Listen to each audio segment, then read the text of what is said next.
J'espère ton patrimoine Luisa Galaise raconte mon histoire africaine.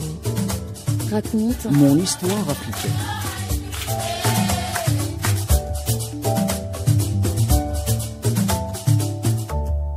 Chers amis d'Afrique et d'ailleurs, bonjour. Le langage politique et commercial a connu ces dernières décennies un changement important, inventant des termes nouveaux pour parler parfois de pratiques qui servaient naturellement aux anciens de vivre leur ordinaire.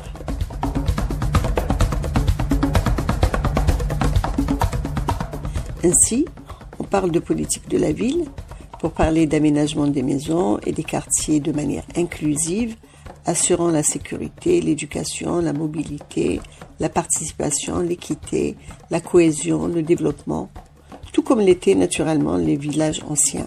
On parle également de développement durable, de vivre ensemble ou d'économie responsable et solidaire. Et bien sûr, il y a le commerce équitable, qui signifie la transparence dans les échanges de produits, la justice dans les prix et la diminution des intermédiaires. Or, bien avant l'arrivée du modèle capitaliste globalisé, les sociétés africaines avaient développé leur propre système de commerce, fondé sur l'équité, la solidarité, la négociation et la reconnaissance des besoins.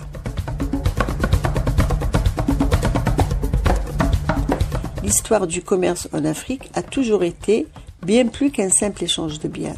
C'est un tissu complexe de relations humaines, de réseaux de confiance, de codes éthiques et de pratiques sociales ancrées dans l'histoire.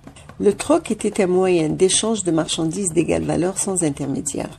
Le principe fondamental n'était pas l'accumulation des profits, mais le maintien de l'équilibre social.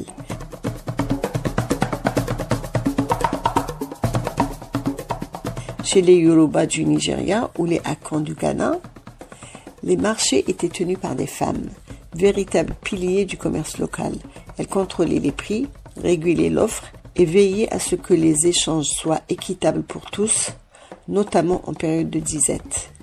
Les caravanes transsahariennes, qui transportaient sel, or, tissus et connaissances entre le Sahel et les villes du Maghreb, fonctionnaient sur la base de la connaissance entre marchands de différentes cultures.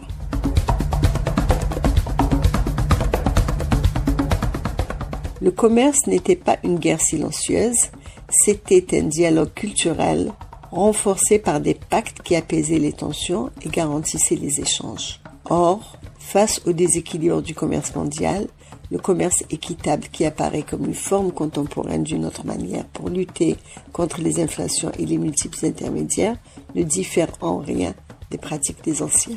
Chers amis, prenez soin de vous et de votre histoire.